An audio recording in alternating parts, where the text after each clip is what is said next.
అయితే ఇక్కడ శ్రీనుబాబు అనేటువంటి ఒక ఇంగ్లీష్ టీచర్, కాపు కులానికి చెందినటువంటి వ్యక్తి ఈ దళిత పిల్లలని తక్కువ భావనతో మాట్లాడటాన్ని చూసినటువంటి మిగిలినటువంటి అదర్ క్యాస్ట్ కమ్యూనిటీకి చెందినటువంటి పిల్లలు ఆయన ధోరణిలోనే మాట్లాడడం మొదలుపెట్టారు. ఈ దళిత్ కమ్యూనిటీకి చెందిన పిల్లల్ని అవమానకరంగా, మీరు ఏమీ చేయలేరు, మీకు అది చేత కాదు, మీరు చేత కాని వాళ్ళు, మీరు అలసిపోయేవన్న వాళ్ళు, మీరు వెనకబడినటువంటి వాళ్ళు అనేటువంటి భావంతో టీచర్ని చూసి, బాబుని చూసి వాడి మాటలు వీళ్ళని ఇంపాక్ట్ చేశాయి. ఇప్పుడు ఈ మాట్లాడినటువంటి పిల్లల్ని అంటానికి లేదు, ఈ పిల్లల్ని ఇన్స్పైర్ చేసే విధంగా మాట్లాడినటువంటి ఆ పనికి మాలినటువంటి శ్రీనుబాబు అనే వాడిని చెప్పుతో కొడితే వాడు సరిగ్గా మారితే ఆటోమేటిక్ పిల్లలు దారిలోకి వస్తారు. పిల్లలకి తెలిసి తెలియని వయసు, వాళ్ళకి సరైనటువంటి అవగాహన సమాజం పట్ల ఉండదు. ఏదో టీచర్ మాట్లాడాడు కాబట్టి వీళ్ళు కూడా మాట్లాడడం మొదలుపెట్టారు దళిత్ కమ్యూనిటీ పిల్లల్ని. ఇది విషయం.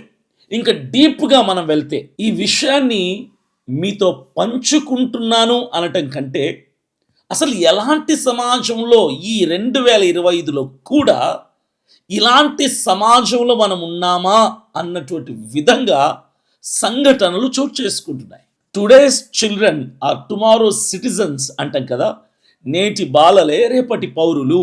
మరి రేపటి తరం పౌరులకి అయినటువంటి పిల్లలకి మనం ఏమిస్తున్నాం, ఏం నేర్పుతున్నాం, ఎలా తయారు చేస్తున్నాం? మన బిడ్డలు ఎదుగుతున్నప్పుడు, మనల్ని చూసి నేర్చుకుంటున్నారని మనకు తెలిసినప్పుడు, స్కూల్లో టీచర్స్ అయినా, పాఠాలు నేర్పే పంతులైనా, అమ్మా నాన్నలైనా, బంధువర్గములైనా పిల్లల్ని దృష్టిలో పెట్టుకొని వాళ్ళు ఎదుగుతున్న వారు, నేర్చుకునే వయసులో ఉన్నవారు, వాళ్ళు మనల్ని గమనిస్తున్నారని తెలిసినటువంటి పెద్దలు బుద్ధి గనుక ఉంటే వాళ్ళ ముందు కులాల గురించి, మతాల గురించి, జాతుల గురించి, వర్గాల గురించి, భేదాల గురించి మాట్లాడకుండా ఉండటం అనేది సమంజసం.